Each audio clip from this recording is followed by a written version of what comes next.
Dubai শাসকের মেয়ের বিবাহ হয় পশ্চিমা অঞ্চলের একজন গায়কের সাথে।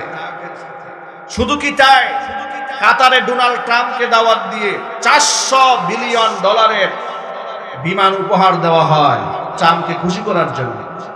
কাফেরদেরকে পদলেহন করে মুসলমানরা নিজেদের সম্পদ তাদের পায়ের কাছে ঢেলে দিয়েছে। বিনিময়ে কি তারা আমেরিকার সাপোর্ট পেয়েছে? না, বিনিময়ে কিছু বোমা পেয়েছে। এটা কোরআনে কারিমের সে কথা বিশ্বাস করতে হবে। আল্লাহ পাক 1000 বছর আগে কথা স্পষ্ট করে দিয়েছে, ওয়ালান তারাদু আনকাল ইয়াহুদু ওয়ান নাসারা হাত্তা তাত্তাবিআ মিল্লাতাহুম। অনবীজি, ইহুদি আর খ্রিস্টানেরা পশ্চিমকালেও আপনার উপর সন্তুষ্ট হবে না যতক্ষণ না পর্যন্ত আপনি আপনার নিজের ধর্ম বাদ দিয়ে তাদের ধর্মের অনুসারী না হবে। নাটক বানিয়েছে, সিনেমা বানিয়েছে, আর্টিকেল লিখেছে, সভা করেছে, সেমিনার করেছে, সিম্পোজিয়াম করেছে, টক শো করেছে, বুদ্ধিজীবীদেরকে বসিয়ে বসিয়ে চিবিয়ে চিবিয়ে নারী, টুপি, ইসলামী শিক্ষা ব্যবস্থা, তাহজিব, তামাদ্দুন, কৃষ্টি কালচারের বিরুদ্ধে এত বেশি প্রোপাগান্ডা চালিয়েছে যাতে করে ইসলাম থেকে মুখ ফিরিয়ে নিয়ে মানুষ জাহান্নামের পথে রওনা হয়। কিন্তু আলেম ওলামাদের প্রতি আল্লাহ পাক মানুষের অন্তর যে মহাব্বত ঢেলে দিয়েছেন, এত অপপ্রচার, এত মিডিয়া কভারেজ, 71 টিভি, 72 টিভি, 12 ভাতারি, কত টেলিভিশন, ঠিক না বে ঠিক? এরপরে ডেইলি স্টার, প্রথম আলো নামক অন্ধকার আলো, অন্ধকার, এই সমস্ত পত্রিকাগুলো, প্রথম অন্ধকার নামক পত্রিকাগুলো সমাজে কত প্রোপাগান্ডা করলো আলেমদের থেকে মানুষকে বিচ্ছিন্ন করার জন্য। কালের বিবর্তনে তারাই মানুষ থেকে বিচ্ছিন্ন হয়েছে, আলেমদের থেকে মানুষকে বিচ্ছিন্ন করা সম্ভব হয় না। কথা ঠিক কিনা জন্য বলে? কারণ তারা যে প্রোপাগান্ডা চালাতো, তারা বুঝে নিত এদেশের মানুষ যে তারা যা বলে এদেশের আলেমরা সেই চরিত্রে চরিত্রবান নয়। তারা বুঝাতে চেষ্টা করেছে ধার্মিক শ্রেণীর লোকেরা 1971 ধর্ষণ করেছে, শত শত মানুষ খুন করেছে। আমার প্রশ্ন হচ্ছে, হঠাৎ করে দেশ স্বাধীন হওয়ার পরে সেই ধর্ষক শ্রেণী এই জাতির সামনে আল্লাহর ওলিতে পরিণত হলেন, আর যারা সেদিন ধর্ষণের বিরুদ্ধে অবস্থান গ্রহণ করেছিলেন তথাকথিত সুশীলরা, তারা হঠাৎ করে জাতির মধ্যে নিকৃষ্ট ধর্ষকে পরিণত হলেন কেন? হঠাৎ করে পৃষ্ঠা উল্টে গেল কেন?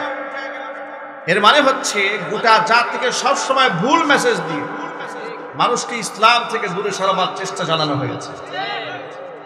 জুলাই আগস্টের বিপ্লবে জাতি একটা জবাব দিয়েছে তাদের বিরুদ্ধে, চূড়ান্ত একটা জবাবে জাতি দেবে বাম এবং রামদের বিরুদ্ধে। সেই চূড়ান্ত জবাব হবে এদেশে ইসলাম কায়েমের মধ্য দিয়ে। এই যে আমরা আপনাদের সামনে ওয়াজ করি, নসিহত করি, মসজিদ মাদ্রাসায় ইসলাহি প্রোগ্রাম করি, এগুলা করে আমরা দেশের মানুষকে কতটুকু ভালো করতে পেরেছি? আমরা মূল জায়গায় হাত দিতে পারিনি, শাখা প্রশাখায় আমরা খেদমত করেছি। আমরা সুদের বিরুদ্ধে ওয়াজ করি, রাষ্ট্রীয় ব্যবস্থাপনায় সুদ রন্ধে রন্ধে ঢুকে বসে আছে। আমরা ঘুষের বিরুদ্ধে ওয়াজ করি, সরকারি অধিকাংশ চেয়ার ঘুষের টাকায় কেনা বেচা হয় প্রতিনিয়ত।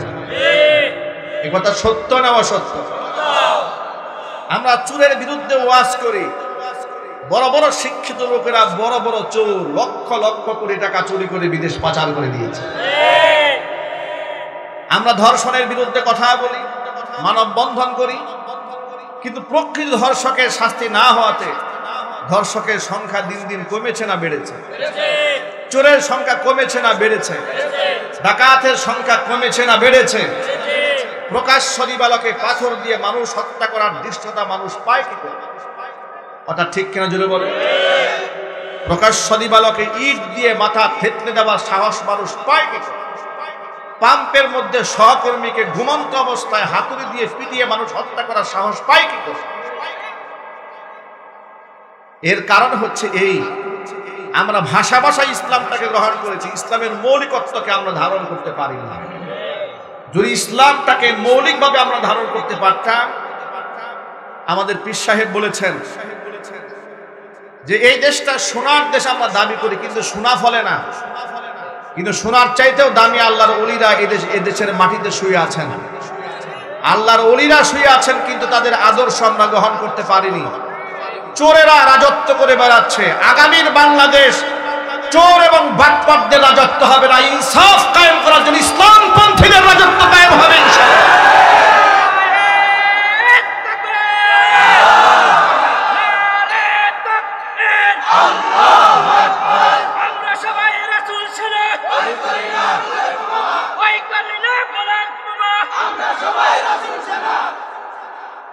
প্রিয় ভাইরা আমার, ইসলাম আল্লাহ রাব্বুল আলামিনের পক্ষ থেকে দেওয়া অনন্য এক নিয়ামত। কোরআন মাজিদ আল্লাহ তাআলা দুটো নিয়ামত নিয়ে বান্দাকে খুশি হয়ে যেতে বলেছেন। কয়টি নিয়ামত নিয়ে?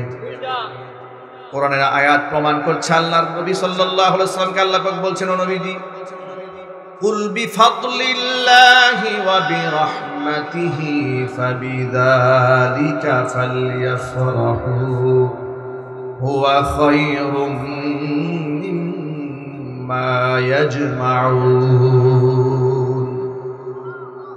নবীজি দুইটা জিনিস নিয়ে মানুষদেরকে আপনি খুশি হয়ে যেতে বলেন।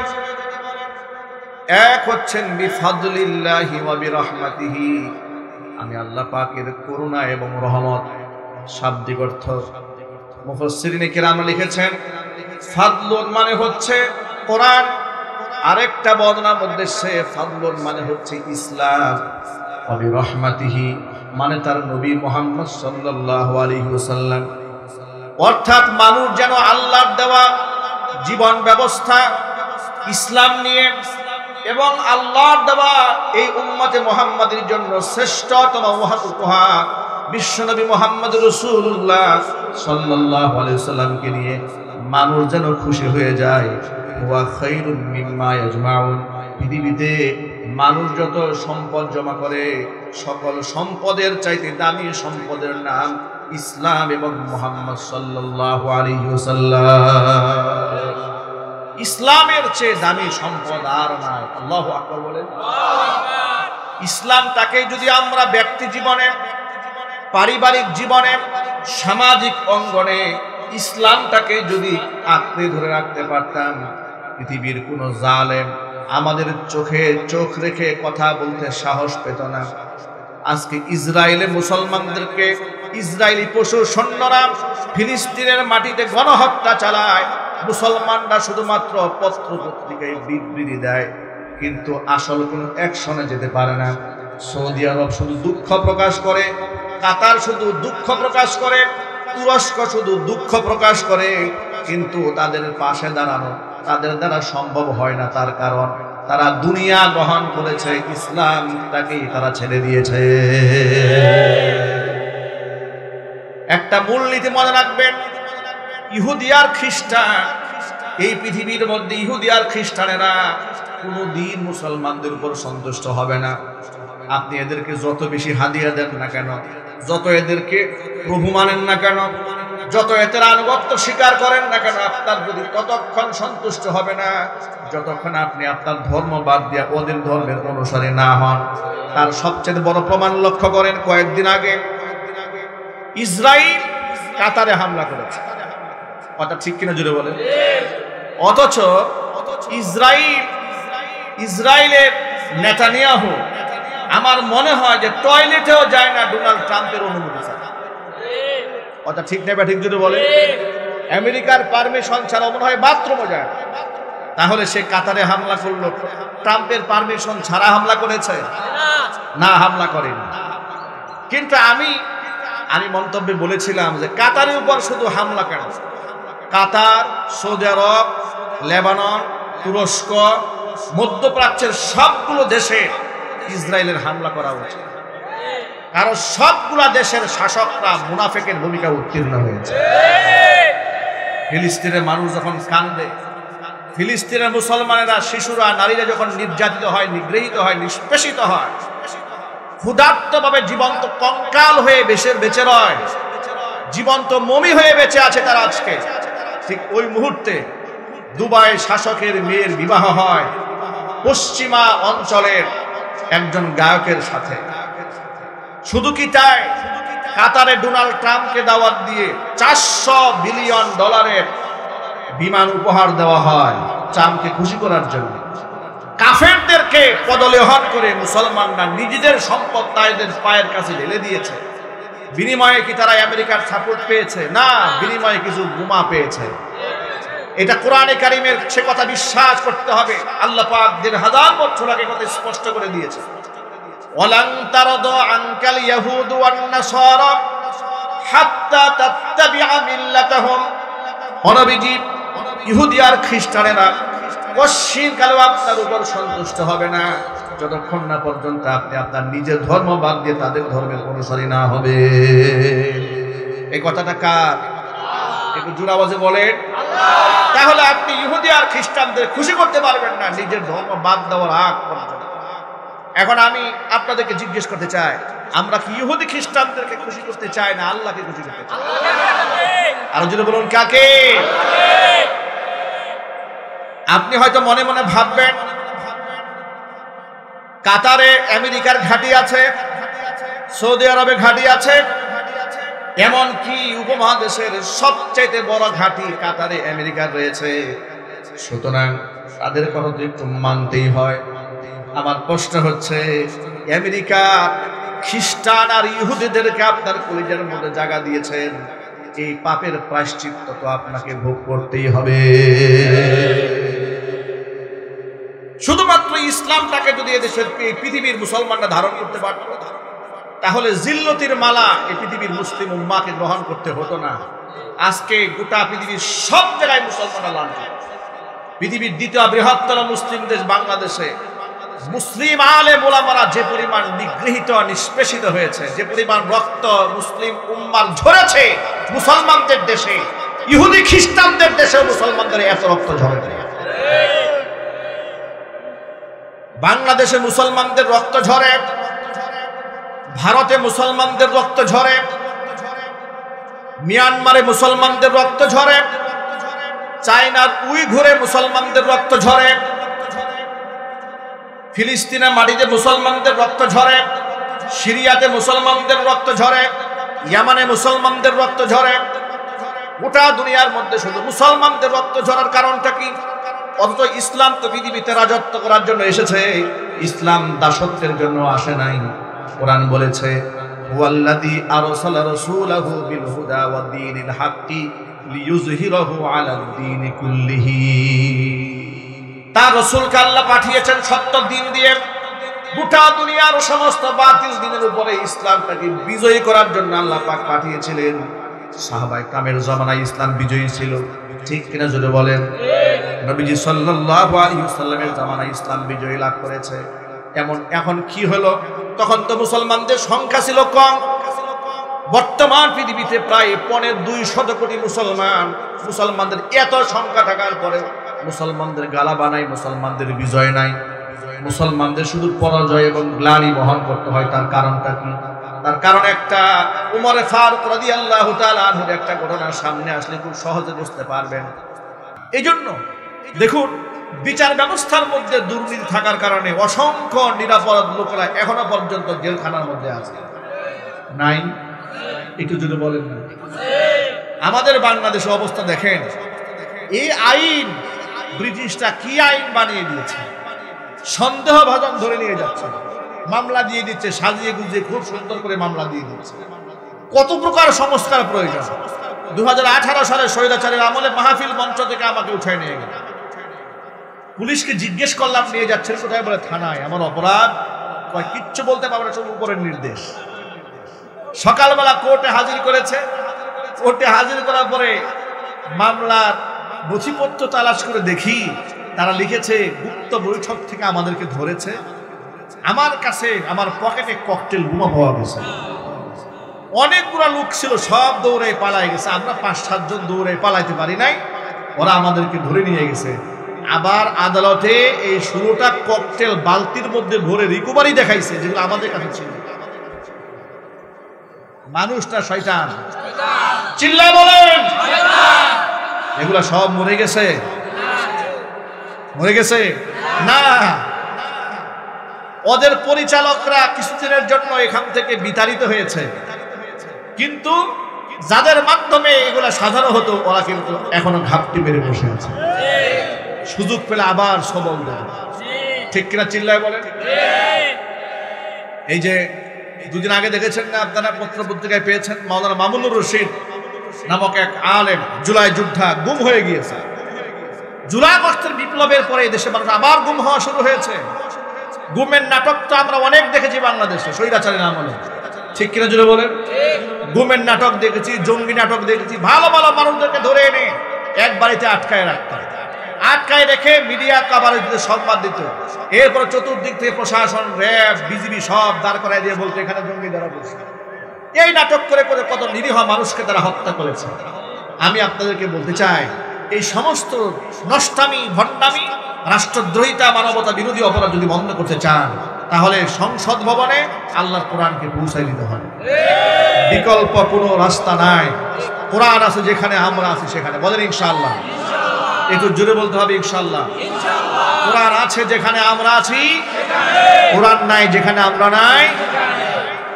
কেন এই কথা বললাম শোনেন। সুদের বিরুদ্ধে যত ওয়াজ করি, সুদ বন্ধ হবে না।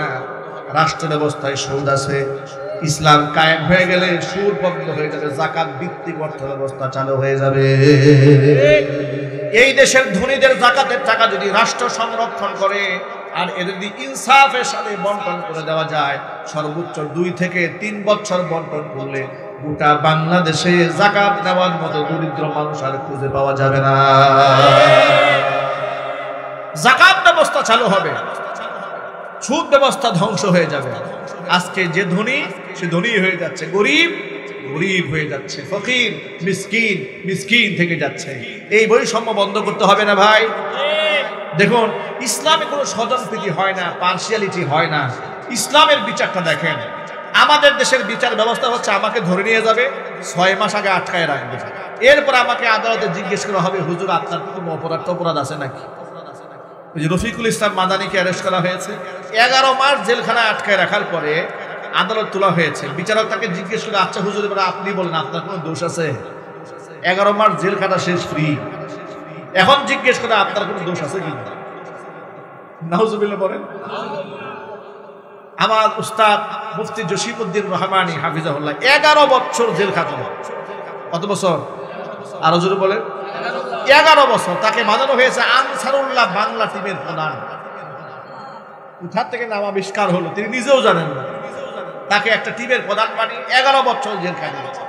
শহীদ আল্লামা সাঈদী রাহিমাহুল্লাহ একবিংশ শতাব্দীর আল্লাহর পক্ষ থেকে শ্রেষ্ঠ কোরআনের দায়ী মুফাসসির 13 বছর বিনা অপরাধে কারাবরণ করেছেন। এমনকি জেলখানার ভেতর থেকেই তাকে পরিকল্পিতভাবে বের করে চিকিৎসার নামে হসপিটালে এনে আমরা সন্দেহ করছি বিষ প্রয়োগে তাকে হত্যা করা হয়েছে। ঠিক কিনা জোরে বলে? আল্লামা মামুনুল হক হাফিজাহুল্লাহ 3 বছর নিদারুণ নির্যাতন করা হয়েছে। ঠান্ডা বিড়ি পরানো হয়েছে, বুলেট প্রুফ জ্যাকেট পরানো হয়েছে, নিজের স্ত্রীকে দিয়ে ধর্ষণের মামলা করানো হয়েছে। মানুষের সামনে তাকে চরিত্রহীন প্রমাণ করার জন্য কত চেষ্টা করেছে। কথা ঠিক নেবে? ঠিক। আহা, এগুলা করে করে আলেমদের চরিত্র হরণ করার চেষ্টা করেছে। রফিকুল ইসলাম মাদানিকে জামা কাপড় খুলে প্যান্ট শার্ট পরিয়ে অর্ধনগ্ন মহিলার পাশে বসিয়ে ছবি তুলেছে। তাকে ভয় দেখিয়েছে, আমাদের কথা না মানলে সব ছেড়ে দিয়ে আপনার ইজ্জত সম্মান সব নষ্ট করে দেবেন।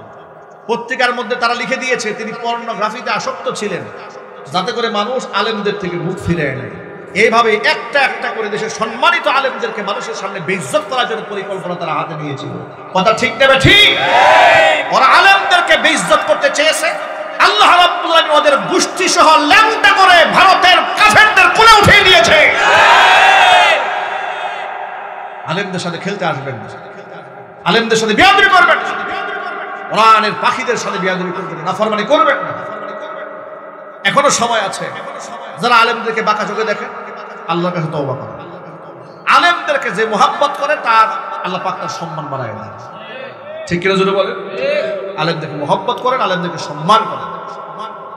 ভাইরা আমার, যে কথা বলতে গিয়ে এতগুলো কথা বললাম সেটা হলো আমাদের দেশের বিচার ব্যবস্থা আছে। বছরের পর বছর মানুষ নিদারুণ কষ্ট পায় বিনা অপরাধে। জামিন হবে হবে হবে হবে করতে করতে বছরের পর বছর পার হয়ে যায়, কিন্তু ইসলাম এমন জীবন ব্যবস্থা দেয় নাই। সুবহানাল্লাহ। ইসলামের বিচারটা বড় স্বচ্ছ বিচার। যে তোমার কাছে বিচার এলো, সাক্ষী প্রমাণ গ্রহণ করো, লং টাইম সময় নেওয়ার কোনো সুযোগ নাই। বিচার করো, ফয়সালা দিয়ে দাও, রায় দিয়ে দাও। অপরাধী হলে শাস্তি দিয়ে দাও, অপরাধী যদি না হয় বেকসুর খালাস করে দাও। নবী করিম সাল্লাল্লাহু আলাইহি ওয়াসাল্লামের কাছে নালিশ করা হলো কুরাইশি এক মহিলার ব্যাপারে। তিনি চুরি করেছেন, সাক্ষী প্রমাণ সব মিলে নবীজি সাল্লাল্লাহু আলাইহি ওয়াসাল্লাম মহিলার হাত কেটে দেওয়ার বিধান দিলেন। কারণ হাত কাটার বিধানটা কে দিয়েছেন? কোরআন বলেছে ওয়াস-সারিকু ওয়াস-সারিকাতু ফাকতু আইদিয়াহুমা জাযাআম বিমা কাসাবা নাকালাম মিনাল্লাহ। চোর নারী হোক আর পুরুষ হোক, প্রমাণ পাওয়া গেলে হাত কেটে দেওয়া আল্লাহর বিধান, দুনিয়াতে দিতেই হবে এটা। তো নবীজি সাল্লাল্লাহু আলাইহি ওয়াসাল্লাম কুরাইশি সেই চোর মহিলার হাত কাটার ফয়সালা দিয়ে দিলেন। এখন এলাকার মানুষের মধ্যে গুঞ্জন শুরু হয়ে গেল। তারা বলতে শুরু করে দিলেন, একদিক থেকে সে মহিলা মানুষ, দ্বিতীয় নাম্বার কুরাইশি সম্ভ্রান্ত নারী, হাতটা না কেটে যদি নাকে কানে চুলকানি দিয়া, কপালে চুলকানি দিয়া যদি একটু ঘুরে আনা যায়, মানে শাস্তিটা একটু লঘু করা যায় কিনা, একদিক থেকে মহিলা মানুষটাকে সিনফিল দেখানো যায় কিনা, কি এরকম অবস্থা এই দেশে আছে না নাই? আমাদের দেশেও কি একই অবস্থা? আমাদের দেশে নারী নির্যাতনের আইন আছে, কিন্তু পুরুষ নির্যাতনের আইন নাই। এটাও কিন্তু বড় জুলুম করা হয়েছে। কথা ঠিক নেবে ঠিক? শুধুমাত্র নারীরাই যে নির্যাতিত হচ্ছে তা নয়, অসংখ্য পুরুষরাও নারী কর্তৃক নির্যাতিত হচ্ছে। শুধুমাত্র স্ত্রীরা স্বামী কর্তৃক নির্যাতিত হচ্ছে না, অনেক স্ত্রী কর্তৃক স্বামীরা নির্যাতিত হচ্ছে। এই জন্য ইনসাফ দরকার। ঠিক কিনা জোরে বলেন? নবী করিম সাল্লাল্লাহু আলাইহি ওয়াসাল্লাম বলে দিলেন, শোনো, মহিলার হাত কেটে দাও। এখন সাহাবায়ে কেরামের মধ্যে একটু কানাঘুষা হলো যে রাসূলের কাছে একটু সুপারিশ করে যদি একটু শাস্তিটা কমায় দেওয়া যেত, কিন্তু হুজুরের কাছে এই সুপারিশটা নিয়ে যাবেন কে? কেউ যদি সাহস পাচ্ছে, কেউ যাবে না। আবু বকর বলে, আমার দ্বারা সম্ভব নয়। ওমর বলছেন, এটা তো আমার দ্বারা প্রশ্ন আসে না, হুজুরের কাছে গিয়ে কথা বলতে আমি সাহস পাই না। উসমান তুমি যাও, বলে না। আলী তুমি যাও, প্রশ্ন আসে না, আমি যেতে পারবো না। তাহলে কে যাবে? কে যাবে? হ্যাঁ, একজনকে খুঁজে পাওয়া গেছে। নাম কি?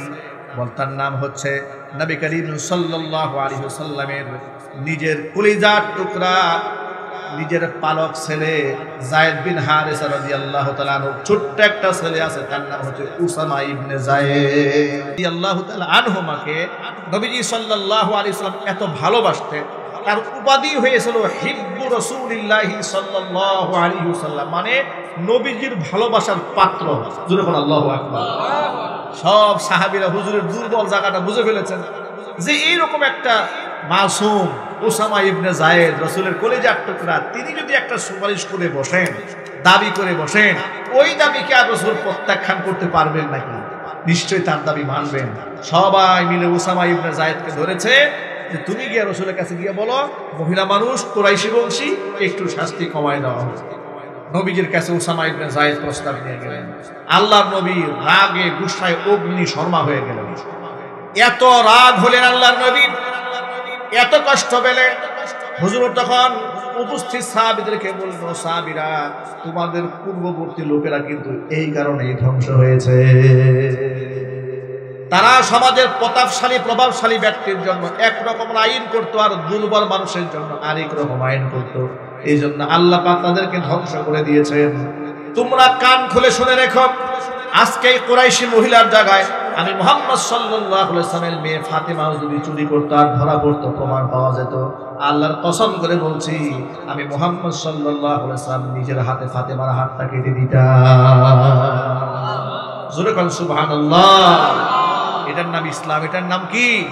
এটার নাম ইসলামের জীবন ব্যবস্থা। এটার নাম হচ্ছে ইসলামের বিচার ব্যবস্থা। এই জন্য সমাজে ইনসাফ প্রতিষ্ঠা করতে গেলে ইসলামী বিধিবিধান আহকামাত সমাজে বাস্তবায়ন করার বিকল্প কোনো রাস্তা নাই। তাহলে সমাজ থেকে জুলুম দূর হবে, নির্যাতন দূর হবে, চাঁদাবাজি দূর হবে, এরপরে সাধারণ মানুষের অধিকার নিশ্চিত হবে, শ্রমিকরা অধিকার ফিরে পাবে, আমার মা বোনরা দূষিত হবে না, মা বোনরা সতীত্বের গ্যারান্টি পাবে। বলেন ইনশাআল্লাহ। সুতরাং আমরা কি আল্লাহ পাকের আহকামাতগুলো গোটা সমাজের মধ্যে বাস্তবায়ন করতে পারবো ইনশাআল্লাহ?